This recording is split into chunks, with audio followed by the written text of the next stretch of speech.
Hey there, and welcome to Family Revenge. We're so glad you're here. Don't forget to like and subscribe so you can stay with us for every twist and turn. Let's jump right in. I was barely out of my car when the smell of grilled ribs smacked me in the face. My stepdad's retirement party was already in full swing. Folding tables stretching across the backyard, plastic chairs scattered around the fire pit, someone blasting classic rock from a Bluetooth speaker near the porch. It was warm for early September in Franklin, Indiana. Sun dropping low, air thick with BBQ smoke and cheap beer. Mom had gone all out with the decorations. Orange and brown streamers were strung between the trees, same colors as Hank's old high school football team. She even found napkins with little helmets printed on them. For a guy who worked 42 years at the County Water Authority, Hank was getting a real hometown send-off. He stood dead center in the yard like he owned it, shaking hands, backslapping old coworkers like a damn politician. Someone handed him a commemorative plaque. Another guy brought over a six-pack of something fancy. The man hadn't even been retired 48 hours, and he was already telling back-in-my-day stories. My name's Casey. I'm 30 years old. I live about 10 minutes away, but it felt like I'd just driven cross-country to get here. I parked myself off to the side near the old shed where the rake handles stuck out like crooked teeth. I wore jeans, an old hoodie, kept my hands in my pockets. Didn't want to get drawn into anything. That didn't last. Casey! A voice boomed from near the cooler. Get over here. We're talking about real jobs. Uncle Ray, loud as hell, always 3 beers in by hour one. He stood with a circle of guys, my cousins Joey and Rick, a few of Hank's buddies, and at least two ex-coworkers I didn't recognize but who looked like they probably had opinions on gas prices and kids today. I pretended not to hear him at first, kicked at a patch of grass with my shoe, but he shouted again, waving his red plastic cup like a traffic flag. Come on, Casey. Don't be shy. I walked over slow. Every step felt like stepping into an ambush. Quick note. Before listening, share which city or country you're watching from. Ray clapped me on the back hard enough to rock me forward. We're just talking careers, he said. Joey's killing it with his plumbing biz. Rick's gym empire keeps growing. Now we need the grocery expert's take. That got a few chuckles. I forced a smile and grabbed a soda from the cooler. I already knew where this was going. And yeah, I should have walked away right then. But I didn't. I cracked open the can and stood there, trying to blend into the group like I hadn't just been dragged in by force. They were deep in some conversation about what it means to build something. All that legacy talk, sweat equity, owning your future, passing something down. Real bootstrap fantasy hour. Uncle Ray, of course, was running the show. He jabbed his thumb toward Joey first. My oldest runs his own plumbing business. Started with one van, now's got 5 crews, full pipeline jobs, municipal contracts. Joey nodded like it wasn't the third time he'd heard it this month. Ray turned to Rick. And Rick's killing it with the gyms. 4 locations now? Or is it 5? 6, Rick said, grinning. Signed the lease last week. Hell yeah, that's what I'm talking about. Ray clapped him on the back, then turned and locked onto me like I was the closing act in his little TED Talk. And then he threw his arm around my shoulder, yanking me in. There's Casey, 30 years old, still scanning groceries at the corner store. Laughter cracked through the group, like someone had opened a beer can too fast. Nothing huge, more smirks, snorts, that quiet kind of mockery that cuts deeper than yelling. Even Joey chuckled. Barely, but it was there. I didn't say a word. Just took a sip of soda, stared past the fence like I wasn't even standing there. Ray wasn't done. Smart as hell, this one. Always was. Top of your class, right? Honors or something? But no ambition. Just floats along. He looked around for agreement, like he was pointing out a weather pattern. Could have done anything, but nah, he's bagging lettuce and ringing up beef jerky. Still at Henson's? Someone asked. I nodded once. My throat was tight. I didn't trust my voice. Man, another guy muttered. Kinda depressing, huh? Quick glance toward the grill. Mom was standing there with a spatula in one hand, flipping burgers like nothing was happening. But she looked right at me. She knew. She knew exactly what Ray was doing. And she didn't say a damn thing. Ray went back to his beer, pleased with himself. World needs worker bees too, he added. Not everyone's meant to lead the hive. My stomach turned. I clenched the can so hard it crinkled in my hand. I should have walked away. Should have told them all to go to hell. But part of me still wanted to prove something. Part of me was waiting for one of them, anyone, to speak up. Instead, the silence after Ray's jab settled in like a fog. Rick finally broke it. Hey, the store's got good benefits, right? He laughed like that made it better. Discounts on chips or whatever? More chuckles. One of the older guys elbowed another. At least he's not on his mom's couch. I stood there, heart thumping, face burning. My hoodie felt too hot. My jaw was clenched so tight I thought I might crack a molar. They weren't just mocking my job. They were burying me with it, like I'd wasted something valuable and they'd already moved on. Ray took another swig of his drink, then leaned back like a man satisfied with his work. You know what I tell my boys? He said. Always move forward, build something, leave your mark. That's what it's all about. I opened my mouth, then shut it again. What was I supposed to say? That I'd built something too? That they didn't have a clue who they were talking to? Number, not yet. But the second my phone buzzed in my pocket, I knew. Game time. Ray opened his mouth again, probably to launch into another greatest hit story about how Joey rebuilt a septic system in the dead of winter, or how Rick turned his first gym into a regional fitness empire. My phone buzzed in my pocket. I pulled it out fast, needing the distraction. The screen lit up with a name that didn't belong in this backyard. Mira. Client relations, Chicago. I stepped back. Sorry, I need to take this. Ray raised his eyebrows and grinned. Probably his shift manager asking if he can cover the night shift. A couple guys laughed again. One even offered a fake salute. I didn't bother with a response. Just tap the screen and hit speaker. Hi, Casey. Mira's voice was sharp, professional. Congratulations. We're officially cleared. The licensing agreement went through. I turned slightly away, but I knew they could still hear. The valuation held at $6.9 billion, she said. Acquisition terms are locked. The full press package is ready to go Monday after the board meets. The cooler went dead silent. No one moved. I felt the air shift behind me, like the laughter had been yanked out of the group and replaced with static. Mira kept going. Legal's finalizing the transition documents now. You should get them by end of day. Again, congratulations, Casey. This is huge, I kept my voice steady. Thanks, Mira. Talk soon, I ended the call and turned around. It was like someone had hit pause on the whole party. Every face was staring at me, blank, stunned, trying to process what the hell they just heard. Ray's mouth was halfway open, like his brain had stalled mid-sentence. Joey looked like he'd just seen a UFO. Rick furrowed his brow like he wasn't sure if he'd misheard or if someone had slipped something into his beer. Behind them, even some of the older guys were watching now, beers held halfway to their mouths, frozen. I didn't say a word, just let it sit there. The music from the speaker near the porch kept playing, but it felt far away now, like background noise from another party across town. Uncle Ray cleared his throat. Wait, what was that? I looked him dead in the eye. That was my client relations director. We just finalized a full acquisition deal. Nobody moved. I glanced around, letting it hang a beat longer. The company I built. 7 years of work. Close today, Joey blinked fast, trying to say something, but nothing came out. Rick shook his head. 6? 6.9 what? Billion, I said, calm as I could manage. With a B. The soda can in my hand felt weightless now. Ray finally took a step closer, his voice uncertain. You own a company? What kind of company are we talking here? I nodded toward the group. Tech. AI-based retail checkout systems. We just licensed our platform to a major international logistics firm. Joey finally said, Wait, that call was real? I gave him a look. You think I staged a fake billion-dollar call to impress the potato salad crowd? A couple people laughed, not mockingly this time. Nervous, unsure. From the corner of my eye, I saw Mom slowly make her way toward us, wiping her hands on a dish towel. That's when I realized half the damn party had gone quiet. Not just our little circle. People by the grill, at the drinks table, even old Mr. Caldwell, who hadn't moved in 20 minutes, all staring. I took a slow breath. You wanted to talk about building something? I gestured toward the phone still in my hand. That's mine. My stepdad, Hank, pushed through the crowd with a confused look stretched across his face.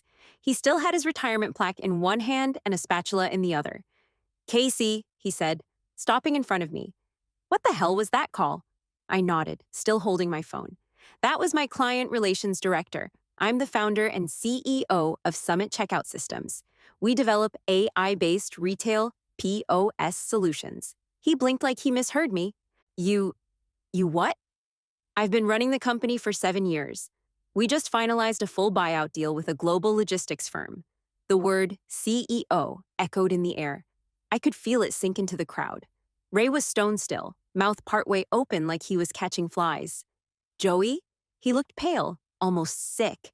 Rick's jaw tightened, his eyes darting between me and the phone like he was waiting for someone to jump out and yell, "Gotcha!" I tapped a few times, pulled up the site, and turned my screen toward the group. This is us. Summit Checkout. Our systems are in over 5,000 stores across the US and Canada. Barcode-free checkout, dynamic pricing, real-time inventory sync, theft detection. Someone behind me muttered, "Holy crap." "But you work at the corner market," one of the older guys said, voice full of disbelief. I turned to him. "I do monthly hands-on training in our test stores. That market, it's one of ours. We've been running field trials there for the last year. Last month, I was testing a new inventory update protocol. The silence hit different this time. No tension, just stunned realization. You're telling me," Ray finally said, his voice low, "you built this company? From scratch?" "Yeah," I said. Started writing code in my apartment, recruited 3 friends, built out our prototype using secondhand hardware and grant money. Joey shook his head slowly, eyes still locked on my phone. "I thought you were wasting your time over there. Just bagging groceries." "Apparently not," Rick muttered. Ray scratched the back of his neck. "So, wait, all this time? You were just pretending to be, what, average?" I looked at him hard. "No pretending. I just didn't need to prove anything to anyone out here." Hank sat down on a folding chair like he needed to take a knee. "Jesus, Casey." He looked up at me, eyes wide. "This is real? Not some tech startup fluff? Real as it gets," I said. That call was the end of a 2-year negotiation. They're buying the entire platform, licensing the IP, keeping our team on. Full transition starts Monday. Rick folded his arms, still skeptical. "You seriously ran that from your apartment?" "Upgraded to a downtown loft 3 years ago," I said. "Small team, agile operations. We scale through strategic vendor integration." Joey glanced over. "Wait, your apartment's downtown?" "Yeah." I told everyone last Christmas Ray looked like he'd been hit in the face. "You said you moved, not that you bought property." "I thought you were wasting money on rent." "Of course you did," I said flat. A few people snorted. Even Hank cracked a stunned laugh. Someone in the back asked, "What does dynamic pricing mean?" "It means the cost of goods adjusts in real time based on demand, expiration windows, or supply chain shifts," I said. "We use machine learning to do that. The system's autonomous after setup." More people started crowding in, leaning closer, trying to see the screen. A couple folks pulled out their phones, searching the company name. I watched it shift, right there in real time. The way people looked at me, not like I was some kid who never grew up, not like a disappointment, not like dead weight. Now I was someone who'd built something too big to ignore. I was still holding my phone when my Aunt Linda stepped forward, arms crossed tight like she was cold even though it was still warm out. Her voice was soft, but it cut through the crowd anyway. "Casey, why didn't you ever say anything?" I looked at her, not angry, just tired. "I tried. Last Christmas, remember? I said we'd signed a major client. I was excited. First Fortune 500 contract." She blinked, like she honestly couldn't recall. "And Ray?" I tilted my head toward him. You interrupted before I could finish the sentence. Asked if I'd help fund Rick's next gym location. Ray shifted uncomfortably, eyes low. "And when I said I bought a downtown loft? Everyone told me I was making stupid financial decisions, that I should have gotten a starter condo or rented longer." I laughed dry. "Joey asked if I was in debt. You asked if I'd been talked into it by one of those online finance bros." Linda opened her mouth, then closed it. Rick looked down at his shoes. I shook my head. Every time I tried to share something good, someone found a way to twist it. It was either a warning or a demand or a lecture. No one disagreed. I scanned the group. I never lied. I never pretended to be anything I wasn't. Y'all just assumed.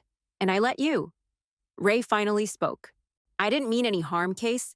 His voice was lower than I'd ever heard it. "I was just talking." Didn't realize it came off like that. I looked straight at him. It didn't come off like anything. It was like that. He nodded slowly, face red. Yeah. Okay, behind him, someone coughed. A couple guys awkwardly drifted off toward the drink table, suddenly real interested in canned seltzer and cheese cubes. Linda stayed. So, all this time, you just kept it to yourself? Yeah, I said, because every time I opened my mouth, I got shut down or redirected. You all saw me as one thing.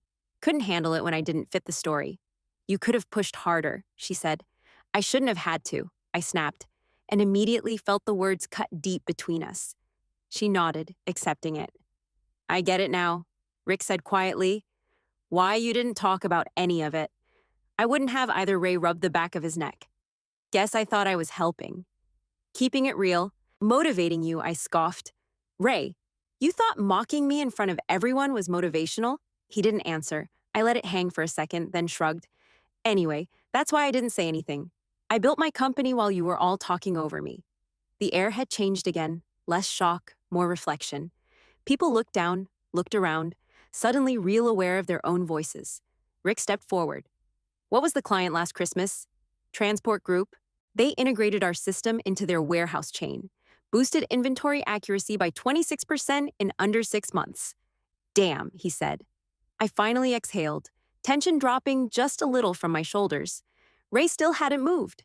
I walked away from Ray and Rick and found my mom and Hank near the grill. They were sitting in the shade, paper plates on their laps. The charcoal behind them burned down to gray. Hank still had his retirement plaque resting across his knees. Looked like he hadn't touched his food. I dropped into the chair beside him, suddenly exhausted. My hands were still a little shaky from adrenaline. He glanced over at me, eyes searching. Why have you been playing small all these years? I stared at the grill for a second. Because I needed to know I could build it myself. Without needing to shout about it. Without someone else's name on it. Just mine. He nodded slow. Didn't speak right away. His hands, thick and weathered, curled over the edges of the plaque like he was holding onto something heavier than wood. Then his voice dropped. You were never small, Case. We just weren't looking close enough. I didn't answer right away. Just felt that land in my chest.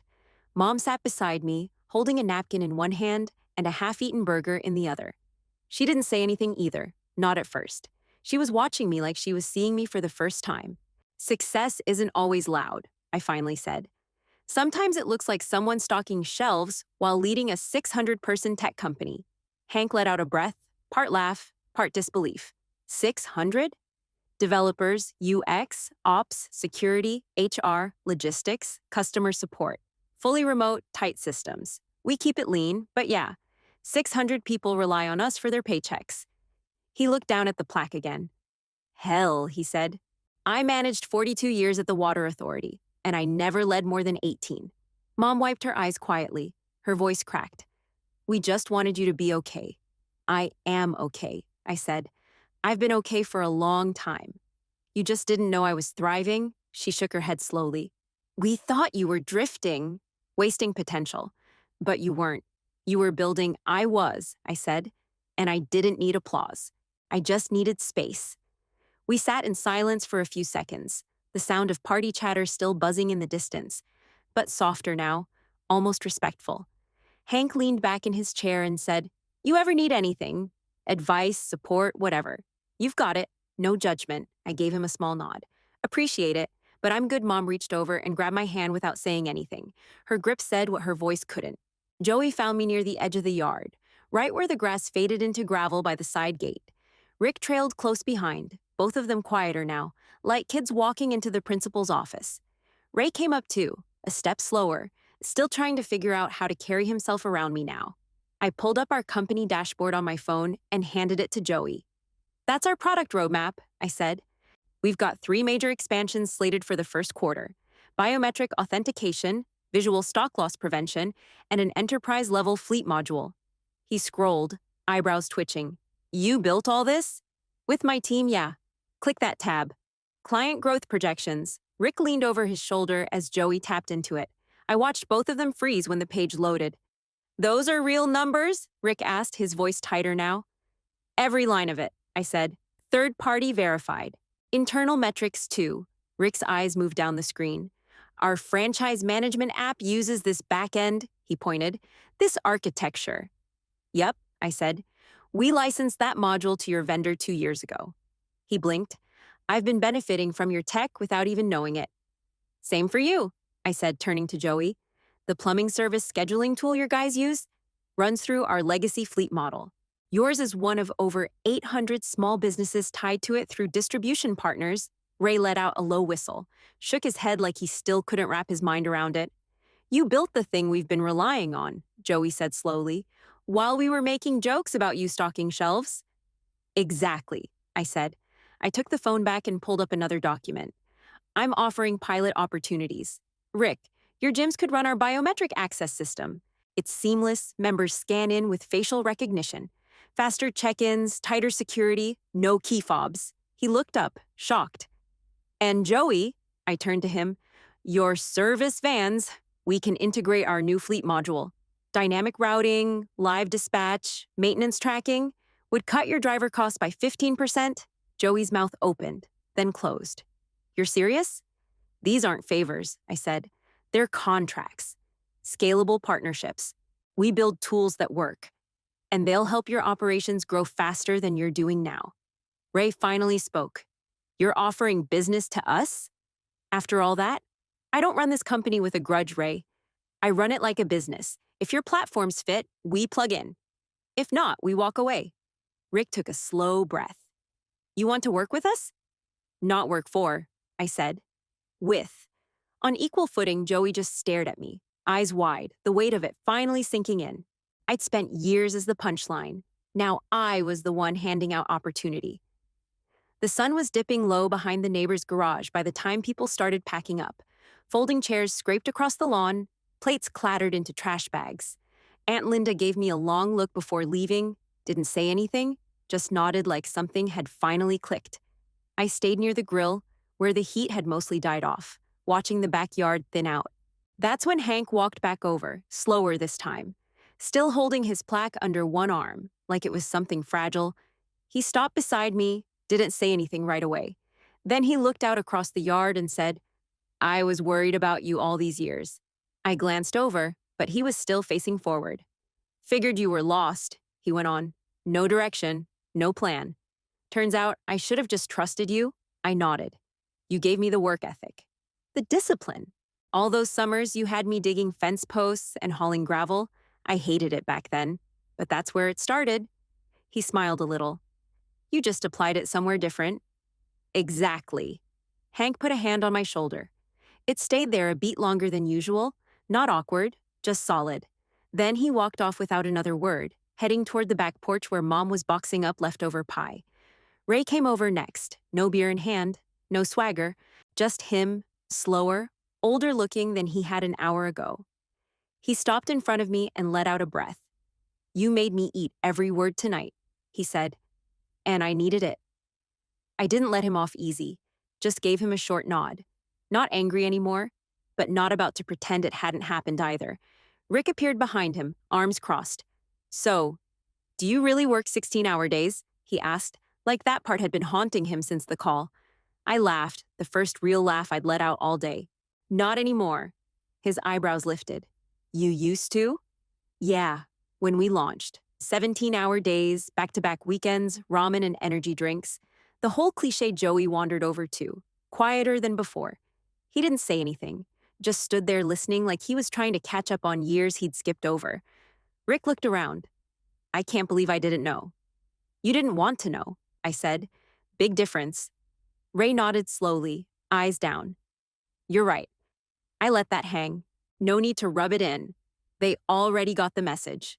The whole damn backyard had.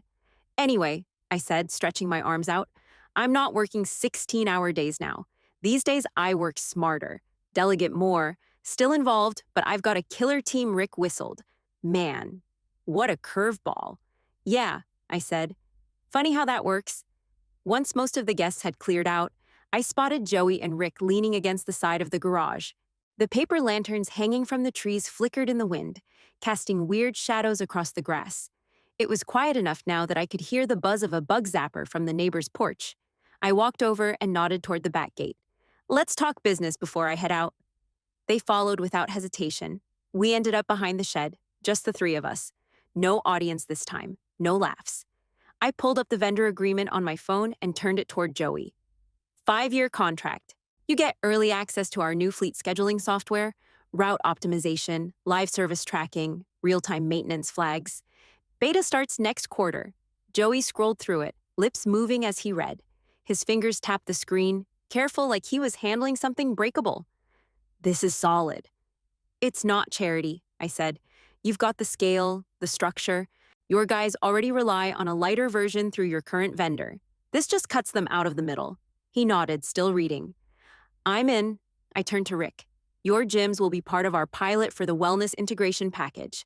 Biometrics, wearable sync, automated health tracking. It'll give you member retention tools that nobody in your tier's even thinking about yet. Rick raised an eyebrow. This sounds expensive. It will be. Later. Right now it's beta, so you get in free. Give us clean data and honest feedback. You keep access through launch. He grinned. Damn, that's generous? It's not generous. It's targeted. I want real users and you've got them. They both stood there, processing. Not just the contracts, but the shift. The fact that I was the one offering them opportunity now. I looked between them. This is the same thing I tell my junior devs. We're not here to show off. We're here to solve problems people don't even know they have yet. Rick leaned against the fence, arms crossed. I misjudged you, man. For years, I shrugged. You weren't the only one. Joey rubbed the back of his neck. I thought you were wasting your brain. Guess I was just blind to where it went. I let the words hang for a second, then reached out and shook his hand. Welcome to the team. You'll get the onboarding packet next week. He shook back, firm. Rick followed, then clapped me once on the shoulder. Gonna be weird telling people I work with my cousin now. Yeah, well, I said, heading toward the gate. Get used to it. I walked back across the yard, past the folding chairs, the cooler, the spot where Ray tried to clown me 3 hours ago. It felt different now. They finally saw me. I pulled out of the driveway slow, the crunch of gravel under my tires the only sound. The night was quiet, no music, no voices, just that steady hum from my SUV as I hit the road. The dashboard lit up with a soft blue glow. 10 minutes into the drive, my phone buzzed. Hank. Proud of you, Case. Always have been. Just didn't know how to say it. I stared at the screen a second, then smiled. Not because I needed it, but because it still mattered. I tapped the phone face down on the passenger seat and kept driving.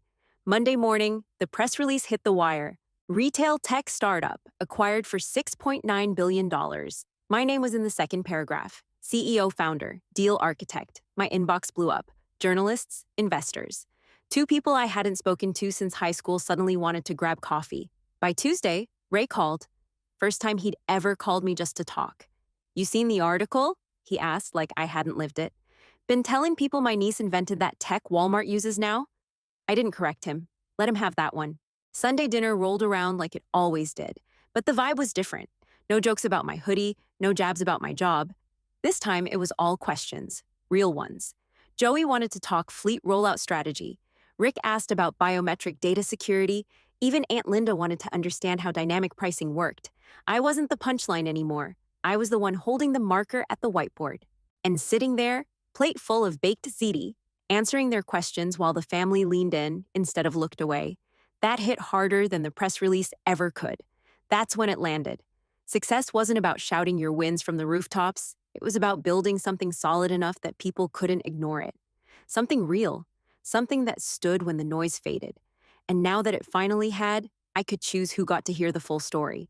End of scene 10. Ending block. Question plus, comment request plus, CTA. Would you have kept quiet like Casey or called them out sooner? Drop your thoughts in the comments, and don't forget to subscribe for more stories like this.